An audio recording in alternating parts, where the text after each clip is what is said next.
ਭਗਵਾਨ ਸ੍ਰੀ ਕ੍ਰਿਸ਼ਨ ਚੰਦਰ ਜੀ ਵਾਸਤੇ ਸਤਿਗੁਰੂ ਗੋਬਿੰਦ ਸਿੰਘ ਸੱਚੇ ਪਾਤਸ਼ਾਹ ਕ੍ਰਿਸ਼ਨ ਅਵਤਾਰ ਦਸਮ ਗ੍ਰੰਥ ਸਾਹਿਬ ਜੀ ਦੇ ਵਿੱਚ ਆਪਣੀ ਰਸਨਾ ਤੋਂ ਲਿਖਦੇ ਨੇ, ਉਤਰਿਓ ਅਵਤਾਰਨ ਕੋ ਅਵਤਾਰੀ। ਸੱਚੇ ਪਾਤਸ਼ਾਹ ਜੀ ਨੇ 24 ਅਵਤਾਰਾਂ ਦੀ ਕਥਾ ਲਿਖੀ ਹੈ।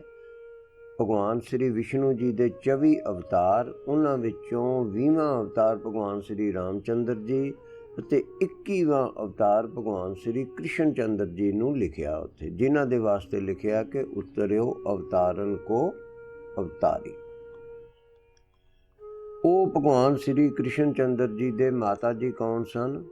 ਮਾਤਾ ਦੇਵਕੀ ਜੀ,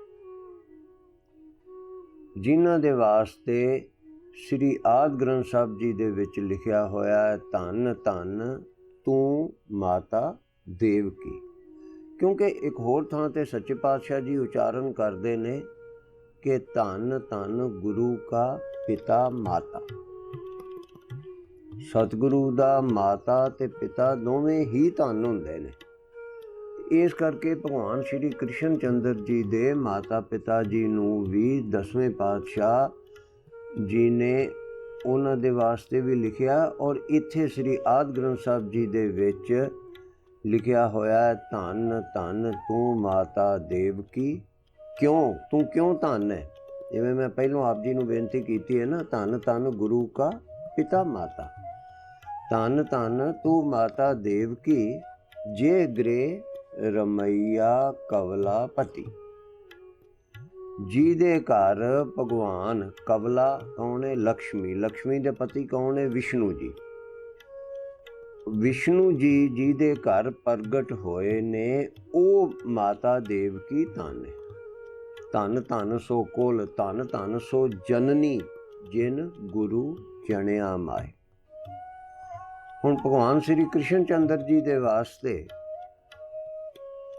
ਭਾਈ ਗੁਰਦਾਸ ਜੀ ਉਹਨਾਂ ਨੂੰ ਦੁਆਪਰ ਦਾ ਸਤਿਗੁਰੂ ਲਿਖਦੇ ਨੇ। ਦੁਆਪਰ ਸਤਿਗੁਰੂ ਹਰਿ ਕ੍ਰਿਸ਼ਨ, ਹਾ ਹਾ ਹਰਿ ਹਰਿ ਨਾਮ ਧਿਆਵ। ਔਰ ਇਸ ਸ਼ਬਦ ਦੇ ਵਿੱਚ ਜਿਹੜਾ ਸ੍ਰੀ ਆਦਿ ਗ੍ਰੰਥ ਸਾਹਿਬ ਜੀ ਦੇ ਵਿੱਚ ਧੰਨ ਧੰਨ ਉਹ ਰਾਮ ਬੇਨ ਬਾਜੈ, ਮਦਰ ਮਦਰ ਧੁਨ ਅਨਹਤ ਗਾਜੈ। ਭਗਵਾਨ ਸ੍ਰੀ ਕ੍ਰਿਸ਼ਨ ਚੰਦਰ ਜੀ ਦੀ ਜਿਹੜੀ ਬੰਸਰੀ ਵੱਜਦੀ ਸੀ, ਉਹਦੀ ਬੜੀ ਮਿੱਠੀ ਧੁਨ ਸੀ। ਧੰਨ ਧੰਨ ਮੇਘਾ ਰੋਮਾਵਲੀ, ਧੰਨ ਧੰਨ ਕ੍ਰਿਸ਼ਨ ਓਡੈ ਕਾਮਲੀ।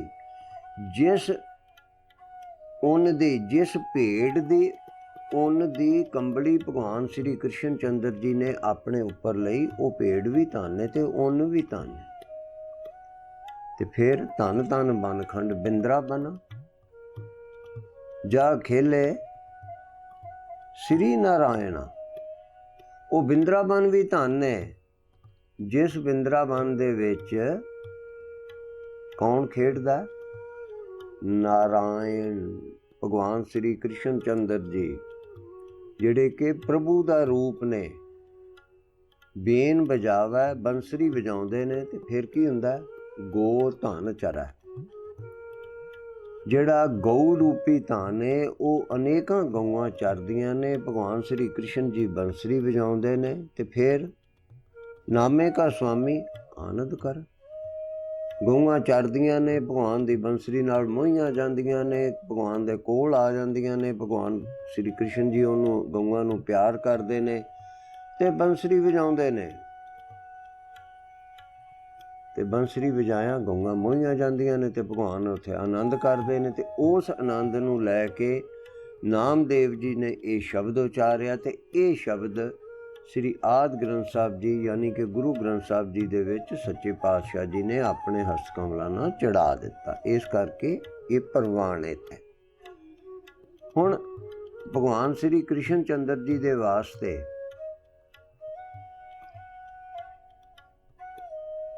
ਮਾਤਾ ਦੇਵਕੀ ਦੇ ਘਰ ਸੱਚੇ ਪਾਤਸ਼ਾਹ ਤ੍ਰੇਤੇ ਦੇ ਸਤਿਗੁਰੂ ਭਗਵਾਨ ਸ੍ਰੀ ਕ੍ਰਿਸ਼ਨ ਚੰਦਰ ਜੀ ਪ੍ਰਗਟ ਹੁੰਦੇ ਨੇ। ਤੇ ਕਿੱਥੇ ਹੁੰਦੇ ਨੇ? ਜੇਲ੍ਹ ਦੇ ਵਿੱਚ, ਕਾਰਾਗਾਰ ਦੇ ਵਿੱਚ। ਉਸ ਕਾਰਾਗਾਰ ਦੇ ਵਿੱਚ ਭਗਵਾਨ ਸ਼੍ਰੀ ਕ੍ਰਿਸ਼ਨ ਚੰਦਰ ਜੀ ਪ੍ਰਗਟ ਹੁੰਦੇ ਨੇ ਤੇ ਮਾਤਾ ਦੇਵਕੀ ਨੂੰ ਔਰ ਪਿਤਾ ਵਾਸਦੇਵ ਜੀ ਨੂੰ ਇਹ ਡਰ ਹੈ ਕਿ ਕੰਸ ਨੇ ਮਾਰ ਦੇਣਾ ਇਹਨਾਂ ਨੂੰ। ਤੇ ਫਿਰ ਕੀ ਹੋਇਆ? ਫਿਰ ਭਗਵਾਨ ਸ਼੍ਰੀ ਕ੍ਰਿਸ਼ਨ ਚੰਦਰ ਜੀ ਆਪਣਾ ਇੱਕ ਸਰੂਪ ਵਿਖਾਉਂਦੇ ਨੇ ਕਿ ਮੈਂ ਕੌਣ ਹਾਂ, ਜਿਹਦੇ ਵਾਸਤੇ 10ਵੇਂ ਪਾਤਸ਼ਾਹ ਸਤਿਗੁਰੂ ਗੋਬਿੰਦ ਸਿੰਘ ਸੱਚੇ ਪਾਤਸ਼ਾਹ ਆਪਣੀ ਰਸਨਾ ਤੋਂ ਉਚਾਰਨ ਕਰਦੇ ਨੇ, ਸੰਖ ਗਦਾ ਕਰ ਔਰ ਤ੍ਰਿਸ਼ੂਲ ਧਰੇ ਤਨ ਕੌਚ ਬੜੇ ਬੜ ਭਾਗੀ। ਸੰਖ ਗਦਾ ਕਰ ਔਰ ਤ੍ਰਿਸ਼ੂਲ ਧਰੇ ਤਨ ਕੌਚ ਬੜੇ ਬੜ ਭਾਗੀ। ਨੰਦਗ ਹੈ ਕਰ ਸਾਰੰਗ ਸਾਰੰਗ ਪੀਤ ਧਰੈ ਪਟ ਪੈ ਅਨੁਰਾਗੀ। ਸੋਈ ਹੁਤੀ ਜਨਮਿਓ ਇਹ ਕੇ ਗ੍ਰਹਿ ਕੈ ਡਰ ਪੈ ਮਨ ਮੈਂ ਉਠ ਜਾਗੀ। ਦੇਵਕੀ ਪੁੱਤਰ ਨਾ ਜਾਣਿਓ ਲਖਿਓ ਹਾਰ ਕੈ। ਦੇਵਕੀ ਪੁੱਤਰ ਨਾ ਜਾਣਿਓ ਲਖਿਓ ਹਾਰ ਕੈ। ਕਹਿ ਕਹਿ ਪ੍ਰਣਾਮ ਸੋ ਪਾਇਨ ਲਾਗੀ। ਮਾਤਾ ਦੇਵਕੀ ਜੀ ਨੇ ਭਗਵਾਨ ਸ਼੍ਰੀ ਕ੍ਰਿਸ਼ਨ ਚੰਦਰ ਜੀ ਦਾ ਜਦੋਂ ਭਗਵਾਨ ਵਿਸ਼ਨੂੰ ਵਾਲਾ ਇੱਕ ਸਰੂਪ ਵੇਖਿਆ ਤੇ ਮਾਤਾ ਜੀ ਨੇ ਪੁੱਤਰ ਨਹੀਂ ਸਮਝਿਆ। ਮਾਤਾ ਜੀ ਨੇ ਉਹਨਾਂ ਨੂੰ ਪ੍ਰਭੂ ਰੂਪ ਸਮਝਿਆ ਤੇ ਇਹ ਸਮਝ ਕੇ ਮਾਤਾ ਜੀ ਨੇ ਪ੍ਰਣਾਮ ਕੀਤੀ। ਦੇਵਕੀ ਪੁੱਤਰ ਨਾ ਜਾਣਿਓ ਲਖਿਓ ਹਾਰੇ ਕਹਿ ਕਹਿ ਪ੍ਰਣਾਮ ਸੋ ਪਾਇਨ ਲਾਗੀ।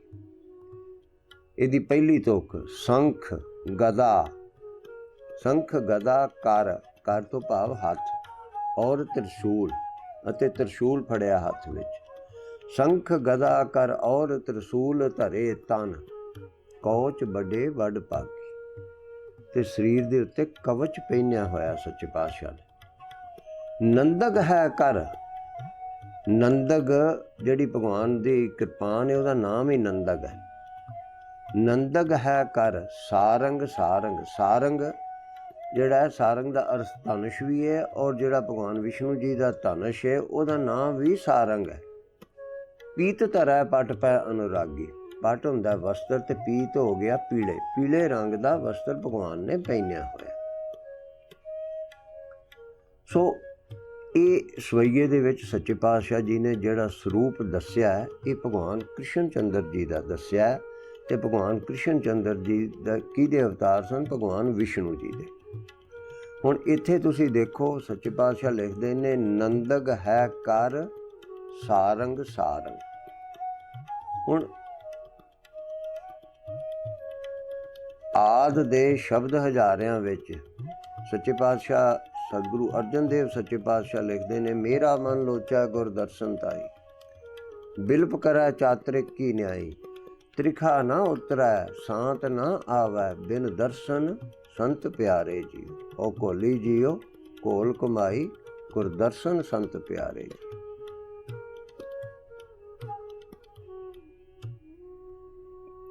ਅੱਗੇ ਕੀ ਆਉਂਦੀ ਹੈ ਤੁਕ ਇੱਕ, ਚਿਰ ਹੋਆ ਦੇਖੇ ਸਾਰਿੰਗ ਪਾਣੀ।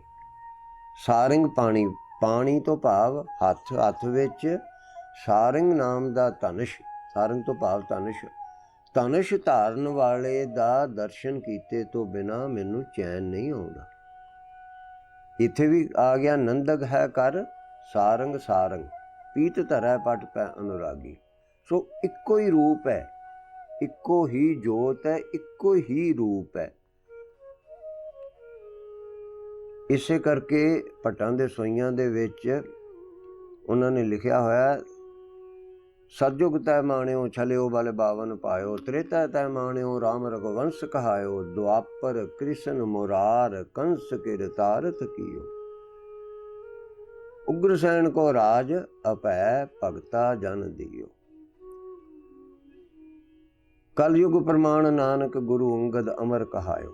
ਇੱਕੋ ਹੀ ਜੋਤ ਸਾਰੀ ਗਿਣੀ ਹੋਈ ਹੈ। ਇਸੇ ਕਰਕੇ ਫਿਰ ਹੁਣ ਜਦੋਂ ਮਾਤਾ ਜੀ ਨੂੰ ਦਰਸ਼ਨ ਹੋਏ ਤੇ ਮਾਤਾ ਜੀ ਨੇ ਵੇਖ ਲਿਆ ਕਿ ਇਹ ਤੇ ਪ੍ਰਭੂ ਸਰੂਪ ਹੈ, ਇਹ ਤੇ ਮੇਰਾ ਪੁੱਤਰ ਹੈ ਹੀ ਨਹੀਂ। ਦੇਵਕੀ ਪੁੱਤਰ ਨਾ ਜਾਣਿਓ ਲਖਿਓ ਹਾਰੇ। ਫਿਰ ਕੀ ਹੋਇਆ? ਭਗਵਾਨ ਸ਼੍ਰੀ ਕ੍ਰਿਸ਼ਨ ਚੰਦਰ ਜੀ ਨੇ ਲਖਿਓ ਦੇਵ ਕੀ ਹਰ ਮਨੈ, ਲਖਿਓ ਦੇਵ ਕੀ ਹਰ ਮਨੈ, ਲਖਿਓ ਨਾ ਕਰ ਕਰ ਤਾਤ। ਦੇਵਕੀ ਮਾਤਾ ਜੀ ਨੇ ਭਗਵਾਨ ਕ੍ਰਿਸ਼ਨ ਚੰਦਰ ਜੀ ਨੂੰ ਹਰੀ ਕਰਕੇ, ਪ੍ਰਭੂ ਰੂਪ ਕਰਕੇ ਮੰਨਿਆ, ਪੁੱਤਰ ਕਰਕੇ ਨਹੀਂ ਮੰਨਿਆ। ਤਾਤ ਤੋਂ ਭਾਵ ਪੁੱਤਰ। ਤੇ ਫਿਰ ਅਗਲੀ ਤੁਕ ਬੜੀ ਵਿਸ਼ੇਸ਼ ਧਿਆਨ ਦੇਣ ਵਾਲੀ ਹੈ। ਲਖਿਓ ਜਾਨ ਘਰ। ਭਗਵਾਨ ਕ੍ਰਿਸ਼ਨ ਜੀ ਨੇ ਜਦੋਂ ਇਹ ਸਮਝ ਲਿਆ ਕਿ ਮਾਤਾ ਜੀ ਨੇ ਤਾਂ ਮੈਨੂੰ ਪੁੱਤਰ ਨਹੀਂ ਸਮਝਿਆ, ਮਾਤਾ ਜੀ ਨੇ ਤਾਂ ਮੈਨੂੰ ਪ੍ਰਭੂ ਰੂਪ ਹੀ ਸਮਝ ਲਿਆ। ਲਖਿਓ ਜਾਨ ਕਰ ਮੋਹ ਕੀ ਤਾਨੀ ਤਾਨ ਕਨਾਤ। ਭਗਵਾਨ ਕ੍ਰਿਸ਼ਨ ਚੰਦਰ ਜੀ ਨੇ ਇਹ ਸਮਝ ਕੇ ਕਿ ਮਾਤਾ ਜੀ ਨੇ ਤਾਂ ਮੈਨੂੰ ਪ੍ਰਭੂ ਸਮਝ ਲਿਆ, ਪੁੱਤਰ ਨਹੀਂ ਸਮਝ ਲਿਆ, ਮਾਤਾ ਜੀ ਦੇ ਉੱਤੇ ਮੋਹ ਦੀ ਕਨਾਤ ਪਾ ਦਿੱਤੀ। ਤੇ ਮੋਹ ਦੀ ਕਨਾਤ ਪਾਤੀ ਤੇ ਫਿਰ ਮਾਤਾ ਜੀ ਬਣ ਗਏ ਤੇ ਕ੍ਰਿਸ਼ਨ ਜੀ ਫਿਰ ਪੁੱਤਰ ਬਣ ਗਏ। ਕ੍ਰਿਸ਼ਨ ਜਨਮ ਜਬ ਹੀ ਭਇਓ, ਦੇਵਨ ਭਇਓ ਹੁਲਾਸ, ਸਤਰ ਸਭੈ ਅਵਨਾਸ਼ ਹੋਏ, ਹਮਕੋ ਹੋਏ ਬਿਲਾਸ। ਭਗਵਾਨ ਸ਼੍ਰੀ ਕ੍ਰਿਸ਼ਨ ਚੰਦਰ ਜੀ ਦਾ ਜਦੋਂ ਅਵਤਾਰ ਹੋਇਆ, ਉਦੋਂ ਸਾਰੇ ਦੇਵਤਿਆਂ ਨੇ ਬੜੀਆਂ ਖੁਸ਼ੀਆਂ ਮਨਾਈਆਂ ਕਿ ਹੁਣ ਸਾਰੇ ਵੈਰੀ ਸਾਡੇ ਨਾਸ ਹੋ ਜਾਣਗੇ ਤੇ ਸਾਨੂੰ ਖੁਸ਼ੀ ਮਿਲੇਗੀ। ਆਨੰਦ ਸੋ ਸਭ ਦੇਵਤਨ ਸੁਮਨ ਦੀਨ ਵਰਖਾਏ, ਸੋਕ ਹਰਨ ਦੁਸ਼ਟਨ ਦਲਨ ਪ੍ਰਗਟੇ ਜਗ ਮੋ ਆਏ। ਦੇਵਤਿਆਂ ਨੇ ਖੁਸ਼ ਹੋ ਕੇ ਫੁੱਲ ਬਰਸਾਏ। ਕਿਉਂ?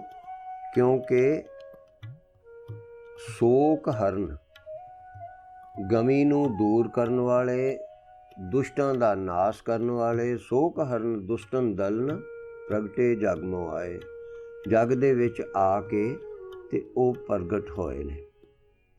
ਜੈ ਜੈਕਾਰ ਭਇਓ ਜਬੈ, ਸੁਨੀ ਦੇਵ ਕੀ ਕਾਨ, ਤਰਾਸਤ ਹੋਏ ਮਨ ਮੈਂ ਕਹਿਓ, ਸੋਰ ਕਰੈ ਕੋ ਆਨ। ਤੇ ਦੇਵਕੀ ਮਾਤਾ ਜੀ ਨੂੰ ਜਦੋਂ ਦੇਵਤਿਆਂ ਦੀ, ਸੰਤਾਂ ਸਾਧਾਂ ਦੀ ਇੰਨੀ ਖੁਸ਼ੀ ਸੁਣੀ ਤੇ ਮਾਤਾ ਜੀ ਤਰਬਕ ਗਏ ਤੇ ਡਰ ਕੇ ਮਾਤਾ ਜੀ ਕਹਿੰਦੇ ਨੇ ਕਿ ਇੰਨਾ ਖੜਕਾ ਰੌਲਾ ਕਿਵੇਂ ਹੋ ਰਿਹਾ। ਸੋ ਸਾਧ ਸੰਗਤ ਜੀ, ਇਹ ਚੀਜ਼ ਆਪਾਂ ਨੂੰ ਪ੍ਰਵਾਨ ਕਰਨ ਦੀ ਲੋੜ ਏ। ਜੇ ਅਸੀਂ ਸਿੱਖ ਹਾਂ, ਜੇ ਅਸੀਂ ਆਪਣੇ ਗੁਰੂ ਜੀ ਦੇ ਬਚਨਾਂ 'ਤੇ ਵਿਸ਼ਵਾਸ ਕਰਦੇ ਹਾਂ, ਤਾਂ ਸਾਨੂੰ ਇਸ ਚੀਜ਼ ਨੂੰ ਪ੍ਰਵਾਨ ਕਰਨ ਦੀ ਲੋੜ ਏ ਕਿ ਜਿਸ ਤੂੰ ਜਣਾਏ ਸੋਈ ਜਨ ਜਾਣੈ। ਜਿਹਨੂੰ ਪ੍ਰਭੂ ਜਣਾ ਦੇਵੇ ਉਹ ਹੀ ਜਾਣ ਸਕਦਾ, ਦੂਜਾ ਨਹੀਂ ਜਾਣ ਸਕਦਾ। ਇਹਦੇ 'ਤੇ ਮੈਂ ਕੱਲ੍ਹ ਨੂੰ ਆਪ ਜੀ ਨੂੰ ਫਿਰ ਬੇਨਤੀ ਕਰਾਂਗਾ ਕਿ ਮਾਤਾ ਤ੍ਰਿਪਤਾ ਜੀ ਤਾਂ ਸਤਿਗੁਰੂ ਨਾਨਕ ਪਾਤਸ਼ਾਹ ਨੂੰ ਪ੍ਰਭੂ ਰੂਪ, ਗੁਰੂ ਰੂਪ ਮੰਨਦੇ ਨੇ ਤੇ ਪਿਤਾ ਕਾਲੂ ਮਹਿਤਾ ਜੀ ਉਹ ਨਹੀਂ ਮੰਨਦੇ। ਜਿਸ ਤੂੰ ਜਨ ਆਏ ਸੋਈ ਜਨ ਜਾਣ। ਸੋ ਸਾਧ ਸੰਗਤ ਜੀ, ਆਪਾਂ ਨੂੰ ਆਪਣੇ ਸਤਿਗੁਰੂ ਉੱਤੇ ਪੂਰਨ ਵਿਸ਼ਵਾਸ ਹੋਣਾ ਚਾਹੀਦਾ ਕਿ ਮੇਰਾ ਗੁਰੂ ਪ੍ਰਭੂ ਰੂਪ ਹੈ। ਉਹ ਮੇਰਾ ਇਸ ਲੋਕ ਵਿੱਚ ਵੀ ਤੇ ਅਗਲੇ ਲੋਕ ਵਿੱਚ ਵੀ ਸਹਾਈ ਹੈ। ਮੇਰਾ ਗੁਰੂ ਪ੍ਰਭੂ ਰੂਪ ਹੈ, ਜਿਹਦੇ ਵਾਸਤੇ ਬਾਣੀ ਵਿੱਚ ਲਿਖਿਆ ਸਤਿਗੁਰ ਵਿੱਚ ਆਪ ਰੱਖਿਓ। ਕਿਉਂ? ਬਿਨ ਸਤਿਗੁਰ ਕਿਨੈ ਨਾ ਪਾਇਓ, ਬਿਨ ਸਤਿਗੁਰ ਕਿਨੈ ਨਾ ਪਾਇਆ। ਸਤਿਗੁਰੂ ਤੋਂ ਬਿਨਾਂ ਕਿਸੇ ਨੂੰ ਪ੍ਰਭੂ ਪ੍ਰਾਪਤੀ ਹੋ ਹੀ ਨਹੀਂ ਸਕਦੀ। ਤੇ ਉਹ ਸਤਿਗੁਰੂ ਕੌਣ ਹੈ? ਜਿਹਦੇ ਵਿੱਚ ਪ੍ਰਭੂ ਨੇ ਆਪਣਾ ਆਪ ਰੱਖਿਆ। ਸਤਿਗੁਰ ਵਿੱਚ ਆਪ ਰੱਖਿਓ ਨ ਕਰ ਪ੍ਰਗਟ ਆਖ ਸੁਣ। ਸੋ ਇਸ ਕਰਕੇ ਸਤਿਗੁਰੂ ਤੇ ਪੂਰਨ ਵਿਸ਼ਵਾਸ ਕਰੋ। ਵਿਸ਼ਵਾਸ ਨਾਲ ਹੀ ਕੰਮ ਚੱਲਦਾ ਹੈ। ਤੇ ਅੱਗੇ ਸਤਿਗੁਰ ਸਿੱਖ ਕਾ ਹਲਤ ਪਲਤ ਸਵਾਰ ਹੈ। ਸਤਿਗੁਰੂ ਸਿੱਖ ਦਾ ਇਹ ਲੋਕ ਤੇ ਅਗਲਾ ਲੋਕ ਵੀ ਸਵਾਰ ਦਿੰਦਾ। ਫਿਰ ਸਤਿਗੁਰੂ ਕੀ ਸ਼ਕਤੀਆਂ ਨੇ? ਸਤਿਗੁਰ ਦਾਤਾ ਸਭਨਾ ਵਸਤੂ ਕਾ, ਸਾਰੀਆਂ ਵਸਤੂਆਂ ਦਾ ਦੇਣ ਵਾਲਾ ਸਤਿਗੁਰੂ। ਤੇ ਸਤਿਗੁਰੂ ਪ੍ਰਾਪਤ ਕਾਹਦੇ ਨਾਲ ਹੁੰਦਾ? ਪ੍ਰੇਮਾ ਭਗਤੀ ਨਾਲ। ਕਹਿ ਕਬੀਰ ਜਨ ਭਏ ਖਾਲਸੇ, ਪ੍ਰੇਮ ਭਗਤ ਜੇ ਜਾਨੀ। ਸੋ ਪ੍ਰੇਮ ਵਾਲੀ ਭਗਤੀ ਕਰਨ ਦੀ ਲੋੜ ਹੈ। ਭਉ ਬਿਨ ਭਾਉ ਨਹੀਂ ਉਪਜੈ, ਭਾਉ ਬਿਨ ਭਗਤ ਨਾ ਉਪਜੇ ਤੇਰੀ। ਡਰ ਤੋਂ ਬਿਨਾ ਪ੍ਰੇਮ ਨਹੀਂ ਉਪਜਦਾ ਤੇ ਪ੍ਰੇਮ ਤੋਂ ਬਿਨਾ ਭਗਤੀ ਨਹੀਂ ਹੁੰਦੀ। ਸੋ 9 ਪ੍ਰਕਾਰ ਦੀਆਂ ਭਗਤੀਆਂ ਵਿੱਚੋਂ ਸਿੱਖੀ ਅਨੁਸਾਰ ਸਰਵੋਤਮ ਭਗਤੀ ਹੈ ਪ੍ਰੇਮਾ ਭਗਤੀ। ਉਹ ਭਗਤੀ ਕਰੋ ਤੇ ਫਿਰ ਕੀ ਕਰੋ, ਸਤਿਗੁਰ ਕੀ ਗੁਰ ਕੀ ਮੂਰਤ ਮਨ ਮੈਂ ਧਿਆਨ, ਗੁਰੂ ਦੀ ਮੂਰਤੀ ਆਪਣੇ ਅੰਦਰ ਹਿਰਦੇ 'ਚ ਵਸਾਓ। ਸਤਿਗੁਰ ਕੀ ਮੂਰਤ ਹਿਰਦੇ ਵਸਾਏ ਤੇ ਫਿਰ ਕੀ ਹੋਏ, ਮਨ ਇੱਛੇ ਸਹੀ ਫਲ ਪਾਏ। ਜੋ ਚਾਹੀਦਾ ਹੋਵੇ ਸੰਸਾਰ ਤੇ ਉਹ ਹੀ ਮਿਲੇਗਾ, ਪਰ ਜੇ ਅੰਦਰ ਵਸਾਵਾਂਗੇ। ਹੁਣ ਅੰਦਰ ਵਸਾਉਣਾ ਤੇ ਬੜਾ ਔਖਾ ਨਾ, ਅੰਦਰ ਤੇ ਹੋਰ ਬੜੀਆਂ ਚੀਜ਼ਾਂ ਦਾ ਭਰਿਆ ਪਿਆ, ਤੇ ਗੁਰੂ ਅੰਦਰ ਕਿੱਥੋਂ ਵਸੇ, ਕੁਛ ਖਾਲੀ ਕਰਾਂਗੇ ਤਾਂ ਹੀ ਹੈ। ਸੋ ਸਾਧ ਸੰਗਤ ਜੀ, ਇੱਕ ਚਿੱਤ ਜੇ ਇੱਕ ਛਿਨ ਧਿਆਇਓ, ਇੱਕ ਛਿਨ ਹੈ, ਉਹ ਵੀ ਆਪਣਾ ਚਿੱਤ ਨਹੀਂ ਟੇਕਦਾ। ਧਿਆਨ ਨਾਲ ਵਿਚਾਰੋ ਕਿ ਜਲ ਦਾ ਗਲਾਸ ਛਕਣ ਤੇ, ਜਲ ਦਾ ਇੱਕ ਗਲਾਸ ਛਕਣ ਤੇ ਕਿੰਨੇ ਸਕਿੰਟ ਲੱਗਦੇ ਨੇ? 10 ਸਕਿੰਟ।